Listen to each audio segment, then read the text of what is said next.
hello लोगोफोर नोंथांमोनखौ आंनि बे गोदान भिडिअजों लोगोसे साफ्रोमखौबो आंनि बे दिन्थि चेनेलाव फिन खनसेबाव बरायनानै लाग्रोबावनाय जालायबाय खुलुमबाय लोगोफोर आसा खालामो नोंथांमोना इसोरनि अननायाव मोजाङैनो दं आरो लोगोसे नोंथांमोना भिडिअखौ नायदोंब्ला जोबजासिम स्किप खालामालासिनो नायलांगोन होननानै आरो लोगोसे नोंथांमोना चेनेलाव गोदानबा साबस्क्राइब शेयार आरो लाइक खालामगोन होननानै लोगोफोर आङो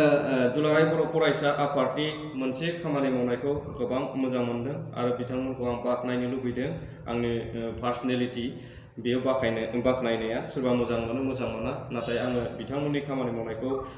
मोजां मोनदों बेनो जाहैबाय जे जोंहा दाखालि बावैसो बिथांमोना क'क्राझार सोहोरावहाय बा क'क्राझार टाउनावहाय जोंनि सरकारि बा बेसरकारिफोरनि लांगोनायाव थानाय बा मोखांफ्राव थानाय जे बर्डफोर बे बर्डफोराव बर' राव गैयैखौ नायनानै बिथांमोनहा माने हारसा रावै लिरनाय बा इंलिस रावैल' लिरनायखौ बिथांमोनहा गोसोम दागोजों हुखुमहरदों बियो खुब मोजां आंनि थाखाय आं बेखौ बाख्नायो आं पार्सनेलि बेखौ मस्ट वेलकाम खालामो लोगोफोर बियो जोंनि थाखाय जाथावखा मानोना जोङो बुंनो थाङोब्ला दिनै क'क्राझार बायदि मोनसे सोहोरा जोंनि बिटिसिनि बा बिटिआरनि मोनसे राजधानि दा बे राजधानियावनो जुदि जोङो जोंनि राजधानियावनो जोंनि जुदि राव बा जोंनि जुदि हांखोखौनो लिरजायाब्ला जोंहा बाहाय बड'लेण्डनि राजथावनि होननानै बुंनानै लानायनि मा मिनिं दं बा मा ओंथि दं दा बिथांमोनहा बुंनो थाङोब्ला एसे सिगाङावनो मावनांगौमोन दिनैनि समाव मावनाया बिथांमोनहा लेटसो जाबावदों होननानै आं बुंगोन आरोखि दा बिथांमोनहा बिदि मावनायनि थाखाय रोजा रोजा साबायखर आं बिथांमोनखौ गोबां आंनि गोसोजों मोजां मोननायखौ फोरमायहरबाय लोगोसे फैबाय थानाय समावबो बिथांमोनहा माखासे जाथिनि आरो माखासे हारिनि खामानि मावलांगोन होननानै आं आसा थाबाय लोगोफोर बियो थांबाय दा बिनि सेरनो बेजों लोगोसेनो आं दिनै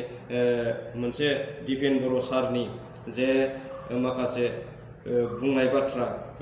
मिडियानि सिगाङावहाय दा बेखौ आङो नोंथांमोननि सिगाङाव फंनैसो बुंनो नागिरदों दा आं बुंनायनि सिगां नोंथांमोननो आङो बिथाङा मा बुंदों बेखौ ससे भिडिअ क्लिप होनानै होनो लुबैदों दा नोंथांमोनहा खोनासंगोन बिथाङा मा बुङो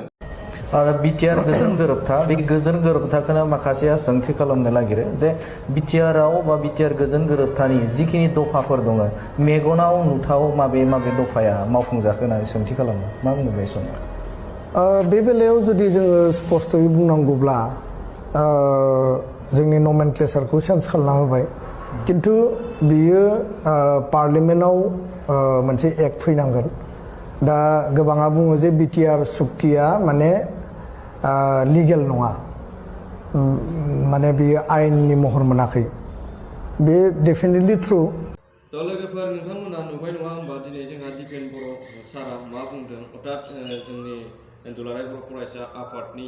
मानगोनां आफादगिरि बिथाङा मा बुंदों बिटिआर एकर्डनि सोमोन्दैहाय नङा होमबा दा बिथाङा बुंदों जाहैबाय माने बिटिआर एकर्डआ पार्लियामेन्टारि एक्टनि गेजेरजों पास जानाय जानांगौमोन बियो जायाखै बेखौ बिथाङा बुंदों आरोखि दा माने बिटिआर एकर्डआ पार्लियामेन्टारि आयेननि गेजेरजों पास जानानै जानाय मोनसे एकर्ड जानांगौमोन नाथाय जायाखै बियो डेफिनेटलि नंगौ बा कारेक्ट होननानै बुंदों आरोखि बियो थारैनो सैथो बे बाथ्राखौ बिथाङा सिमान लादों आरोखि बिनि थाखायनो आं दिनैनि समावहाय बिटिआर एकर्डखौ लानानैनो जोंहा बिथांनि बे जे दिपेन बर' सारनि जे बुंनाय बाथ्रा बेखौ लानानैनो आङो मानगोनां जोंहा बिटिआरनि CEM प्रमद बर' बिथांखौ आङो फंनैसो रायज्लायनो लुबैदों बेखौनो लानानै बे जाहैबाय दिनै दिपेन बर' बुंनाय माखासे बाथ्राफोरखौ लानानैनो आङो बै समाव जे प्रमद बर' सारा गोबां गिदिर गिदिर बाथ्राफोर बुंबोदोंमोन बिटिआर एकर्डनि सायावनो दा बेखौनो आङो दिनै रायज्लायफिननो लुबैदों आरोखि लोगोफोर मानोना जेब्ला बिटिआर एकर्डआ 2020 मायथाइयाव जायो अब्लानिफ्रायनो बिथाङा गोबां इलेक्सन केम्पेइन बा गोबां मिटिं दावथिंफ्राव बिथाङा बुंबोदोंमोन जे बिटिआरआ मोनसे बेसेबा गिदिर मुङानो बेसेबांबा गिदिरखा माने ओरैबादि माने स्टेट नङाब्लाबो बियो स्टेटखौनो बारलांनाय मोनसे एकर्ड होननानै बिथाङा बुंनानै लादोंमोन आरोखि माने जायनि थाखाय आसाम सरकारा बिटिआर एकर्डखौनो खालामनानै होआमोन माने मुंखौनो बिटिआर होनानै एकर्ड खालामनो होआमोन दा बेबायदि बिथाङा बुंबोदों आरोखि ओमफ्राय बिथाङा बुंदों जाहैबाय नर्थ इस्टआवहाय 7टा रायजोजोंसो बा 7टा रायजोजोंसो मोनसे रिजन नाथाय जोंना बिटिआर हारसिङैनो मोनसे रिजन बियो बेसेबांबा गिदिर रायजोफोर बियो मुङानो बेसेबांबा गिदिर होननानै बिथाङा बुंनानै लादोंमोन आरो गोबां सुबुंफ्रानो गोबां गिदिर गिदिर स्कलारफ्रानो बा गोबां गिदिर गिदिर माने इन्टेलेक्सुयेलफोरानो गोबां बिथांखौ बाख्नायदों होननानै माने बिराद मोजां खामानि मावनानै लानो हाबाय होननानै बाख्नायदों होननानै बिथाङा बुंनानै लादोंमोन नाथाय दिनैनि समाव जोङो थाङै थुङै फैयै फैयै दिनै बोसोरनि उनाव बोसोर बोसोरनि उनाव बोसोर जोङो बोसोरनैनि बारबोबाय दा बे हिसाबै मोनसेनि उनाव मोनसे दिनै सैथोआ बेसे बबे बेखौ दिनै रायजो राजायाबो नुबाय आरो रायजो राजायाबो बुजिनो हाबाय दिनै थारैनो गावनिनो मेगनजों रायजो राजा बुजिनो हाथारियाबो नुनायनि गेजेरजों दिनै बुजिनो हाबाय जे बिटिआर एकर्डआ थारैनो जोंनि जाथिनि थाखाय बा जोंनि हारिनि थाखाय थोजासे नङा आरो बियो बिटिसि एकर्डनिफ्राय देरसिनबो नङा आरो बियो मोनसे मा होनो बेखौ पार्लियामेन्टारि आयेनजों पास जानाय मोनसे एकर्ड नङा बियो फोरमान जाबाय लोगोफोर दा जुदिअब्ला बिटिआर एकर्डआ मोजां मोनब्ला दिनैनि समाव एकर्डआ सोरनि थाखाय जायामोन बेखौ आङो दिनै रायखांनो लुबैदों जे हाथियार दैग्रा जोंहा मोनसे आफाद दङमोन बै समावहाय जाय एनडिएफबि सिजफायाराव दंमोन दा बिथांमोननि माखासे हाथियार कालचारखौ फोजोबनो थाखायसो गभर्नमेन्टआ एनडिएफबिनि सायाव नोजोर बोनानै बे एकर्डखौ खालामदोंमोन दा बे एकर्डखौ खालामनायावहाय दिनै उइदाउट एबसुनि अनगायैबो बे एकर्डआ जायोमोन नाथाय बाहाय प्रमद बर' सारा गावनि माखासे खाबुखौ नायनानै गावनि माखासे सुबिदाखौ नायनानै बिथाङा बे एकर्डआव बारसोमफानो गोनां जादों आरो दिनै दुलाराय बर' फरायसाया बिनि थाखाय दायनिगिरि नङामोनब्लाबो बे प्रमद बर' सारनि थाखायनो दिनै दुलाराय बर' फरायसा आफादा दायनिगिरि जानानै थानांदों बिटिआर एकर्डनि थाखाय बे आरोखि थ' लोगोफोर बिनिफ्राय आं दिनै मोनसे फिसा भिडिअ क्लिप नोंथांमोननो दिन्थिनो लाबावदों बेनो जाहैबाय जोंहा प्रमद बर'नि आथिखालाव सोलिबाय थानाय जे गभर्नमेन्ट बे गभर्नमेन्टखौ बिथाङा नायनो सुखुयैनिब्ला बा बिथाङा नायनानै थाबाय थानो हायैनि बुङालासिनो थानो हायैनि बिथाङा दिनै मिडियानि गेजेरावहाय माखासे बाथ्रा बुंदों जाय बिथाङा बुंबाबो लाब दङ बुङाबाबो लाब दङ बिथाङा जाहैबाय बिटिआर गभर्नमेन्टनि आन्डारावबो नङा बा बिटिसिनि आन्डारावबो थानाय सासे एमएलए नङा बिथाङानो जाहैबाय आसामनि सासे एमएलए शिबसागर डिस्ट्रिक्टनि शिबसागर बियाबनि सासे एमएलए बिथाङा जाहैबाय उकिल गगৈ बिथांखौ उकिल गगৈ होनब्लानो मिथियै रावबो आसामाव गैया दा नोंथांमोनहाबो मिथिगोन थ' बिथाङा मा बुंदों बेखौ नोंथांमोना ससे भिडिअ क्लिपनि गेजेरजों नायनानै लादों বিটিআৰৰ মানুহৰ অসন্তুষ্টি সাংঘাতিক ধৰণে বৃদ্ধি পোৱা দেখিবলৈ পোৱা গৈছে মানুহে আশা কৰিছিলে যে প্ৰমোদ বড়ো চৰকাৰৰ দিনত সঁচাকৈ বিটিআৰ অঞ্চলৰ মানুহৰ সাংঘাতিক ধৰণৰ উন্নয়ন হ'ব দুৰ্ভাগ্যজনকভাৱে প্ৰমোদ বড়ো চৰকাৰ শাসনলৈ অহাৰ পাছত বড়ো ৰাইজে হওক বা অনাবড়ো ৰাইজৰে হওক কোনো ধৰণৰ উন্নয়ন এই অঞ্চলটোত আমি হোৱা দেখিবলৈ পোৱা নাই গতিকে বড়ো ৰাইজো এতিয়া এই মুহূৰ্তত অসন্তুষ্ট হোৱা দেখিবলৈ পোৱা গৈছে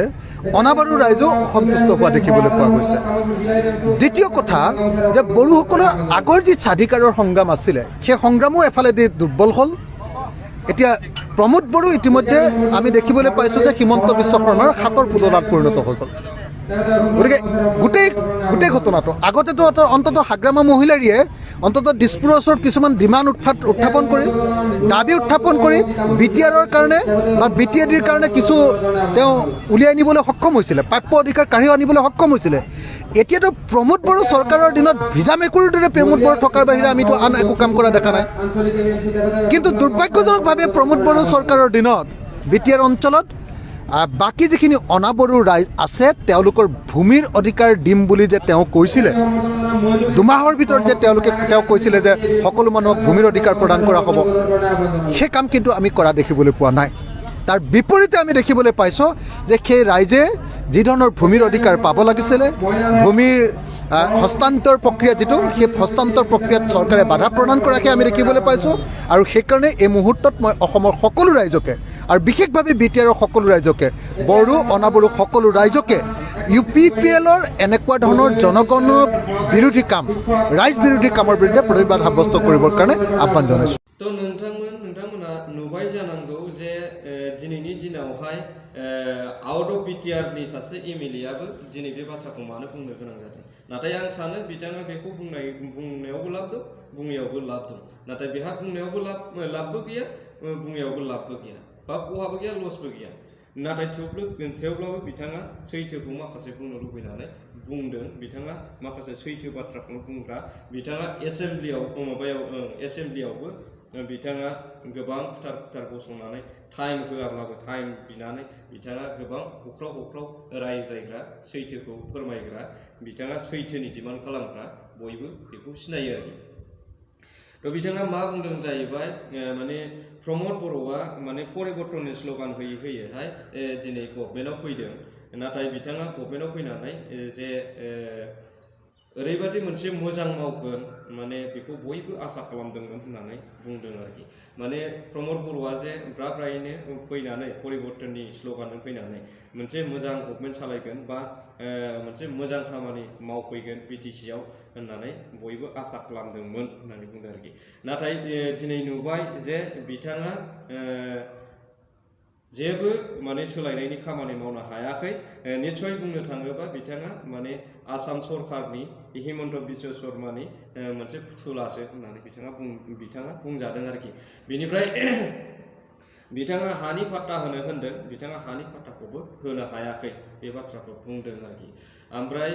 बिनिफ्राय बिथाङा बै समनि BTC गभर्नमेन्टखौ रायखांनानै बुंहरदों BPFनि जे सासन सालायनाय बा BPFनि जे सरकार सालायनाय बेखौ बिथाङा रायखांहरदों जे BPF सरकारनि आमोलावहाय बुंनो थाङोब्ला बिथांमोना गावसोरनो सरकार दानानै आरो आसाम स्टेटजोंबो बिथांमोना एलायन्स लानानै बिथांमोना आसाम एसेमब्लिनिफ्राय बा आसाम सरकारनिफ्राय बिख'नानैसो लाङोमोन नाथाय दिनैनि समाव जोङो बेबायदि मावनायखौ प्रमद बर'खौ नुवाखै होननानै बुंदों आरोखि लोगोफोर तो दिनैनि समाव बेफोरनो फोरमान जाबाय जे प्रमद बर'नि माखासे मावनो लानाय हाबाफोरा गासैबो फेलें जाबाय आरो बिथांनि माखासे फैबाय थानाय समफोरा गोबां गाज्रि इसारा देखायदों माने बिथाङा फिउचारावहाय बा उनावहाय बिथांनि राजनितिक केरियारा गोबां गाज्रि नोजोराव दङ दा नुहुरनायाव दा बेखायनो बिथांनि माखासे अपोजिशन जानानै बुंनायफोरा गोबां जादों आरो दिनैनि दिनाव जों नुदों जे BPF हान्जाया गावनि हान्जाखौ गोख्रों खालामनो थाखाय फुड रेलि लादों हान्जा सुरनाय आरो लोगोसे बिदिनो सांग्रांथियारि मेल लादों बेखौ नोजोर होयोब्ला जों नुयो BPF हान्जानि माखासे मिटिंफोराव बा फुड रेलिफोराव गोबां रोजा सुबुंफोरा बा बर' माहारिल' नङा बाहाय गोबां जाति जनगोष्ठीफोरा मदद होदों आरो गोबां बिबांनि रायजो राजाफ्रा ओंखारनानै बिथांखौ सापर्ट होदों दा बेखौ नोजोर बोनानैनो नुहुरो जे फैबाय थानाय समफोराव थारैनो BPF सरकारा फैफिनगोन बा BPF सरकारा BPF हान्जाया सरकाराव फैफिनगोन होननानै बेखौ मिथिनो हायो आरोखि तो लोगोफोर बेखिनिखौनो बुंनानै आङो दिनैनि भिडिअखौ एसेयावनो दोनथ'बाय स' थेंक इउ फर वाचिं जय बर' हारिनि